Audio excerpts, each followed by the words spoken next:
सबको मेरा सादर प्रणाम। आज हम अपराध शत शमन व्रत के बारे में जानेंगे। मुख्य रूप से 100 अपराध या दोष पाप कौन कौन से हैं और वह व्रत कौन सा है जिसके अनुष्ठान मात्र से ही उसकी शांति हो जाती है। इस व्रत में किस देवता की पूजा होती है और ये व्रत किस समय किया जाता है, आइए जानते हैं। अपराध शत शमन व्रत को जिसका अनुष्ठान करने मात्र से मनुष्य को सभी प्रकार की कामनाएं और मुक्तियां प्राप्त हो जाती है। क्रूत अक्रूत सभी गुरुत्तर पाप रुई की राशि के समान जलकर भस्म हो जाते हैं। अब आप इन अपराधों को और लक्षणों को सुनो। अनाश्रमित्व, चारों आश्रमों से बाहर रहकर स्वच्छंद नास्तिक वृत्ति अपनाना। अग्निता, अग्निहोत्र हवन आदि सभी कार्यों का परित्याग। व्रतहीनता, कोई भी सत्य, ब्रह्मचर्य और एकादशी आदि व्रतों का पालन न करना।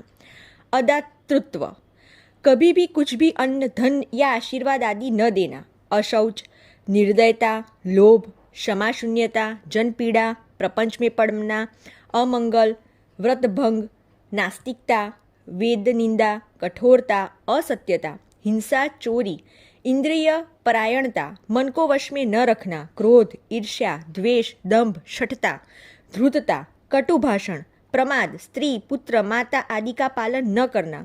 अपूज्य की पूजा करना, श्राद्ध का त्याग, जप न करना, बलि वैश्य देव तथा पंच यज्ञ का त्याग, संध्या, तर्पण, हवन आदि नित्य कर्मों का परित्याग, अग्नि का बुझाना, ऋतुकाल के बिना ही स्त्री संपर्क, पर्व आदि में स्त्री सहवास, चुगली, दूसरे की स्त्री के साथ गमन, वेश्यागमन, अपात्र को दान देना, अल्पदान, माता पिता की सेवा न करना, सबसे झगड़ा करना, पुराण और स्मृतियों का अनादर करना, अभक्ष्य भक्षण, स्वामी द्रोह, बिना विचारे कार्य करना, कृषि कार्य करना, भार्या संग्रह, मन पर विजय न प्राप्त करना, विद्या की विस्मृति, शास्त्र का त्याग करना, ऋण लेकर वापस न करना, चित्रकर्म करना, सदा कामनाओं का दास होना, भार्या, पुत्र एवं कन्या आदि का विक्रय करना, पशु मैथुन, ईंधनार्थ वृक्ष काटना, बिलों में पानी आदि डालना, तड़ाग आदि के जल को दूषित करना, विद्या का विक्रय, स्ववृत्ति का परित्याग, याचना,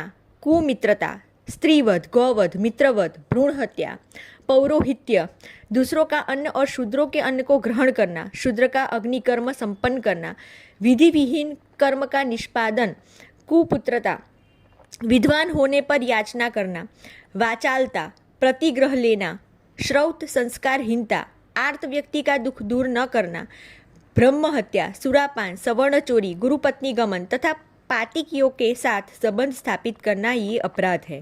अन्य तत्ववेत्ताओं ने भी विविध प्रकार के अपराधों को कहा है। भगवान सत्येश की पूजा करने से तत्क्षण सभी प्रकार के अपराध नष्ट हो जाते हैं। मनुष्यों द्वारा व्रत और पूजन करने से भगवान स्वयं उसके वश में हो जाते हैं।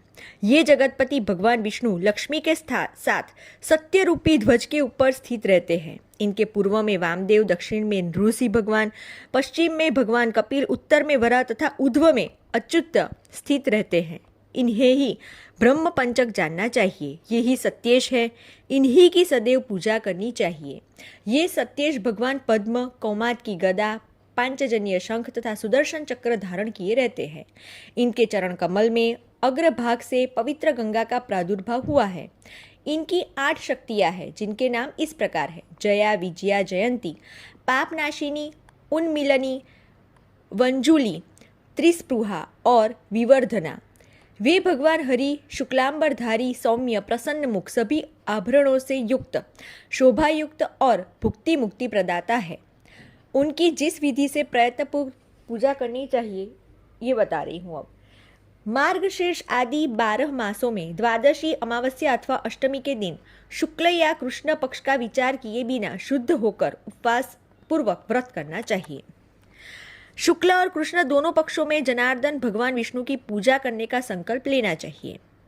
इस प्रकार स्नान करने के बाद लक्ष्मी सहित भगवान विष्णु की यानी कि सत्येश की प्रतिमा लानी चाहिए या तो बनवानी चाहिए और उनको अष्ट शक्तियों से समन्वित पद्मासन पर स्थापित करना चाहिए।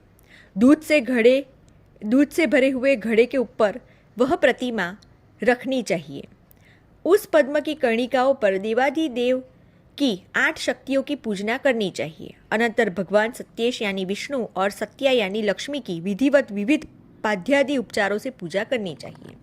अनंतर इस प्रकार प्रार्थना करनी चाहिए, कृष्ण कृष्ण प्रभु राम राम कृष्ण विभो हरे त्राहि मा सर्व दुखेभ्यो रम्या सह माधव पूजा चेयम मया दत्ता पितामह जगद्गुरु गृहाण जगदीशान नारायण नमोस्तुते। अनंतर अपनी शक्ति के अनुसार ब्राह्मण को दान देकर व्रत का समापन करना चाहिए। इस व्रत को दोनों पक्ष में यानी कृष्ण और शुक्ल दोनों पक्ष में करे और वर्ष पूरा होने पर उद्यापन करे। ब्राह्मण से प्रार्थना करे कि हे ब्राह्मण देवता, मेरे सभी पाप दूर हो जाए। ब्राह्मण आपको आशीर्वाद देकर कहे आपके सभी पाप एवं दुख दूर हो जाए। तदंतर ब्राह्मण को वह मूर्ति समर्पित कर समापन करना चाहिए।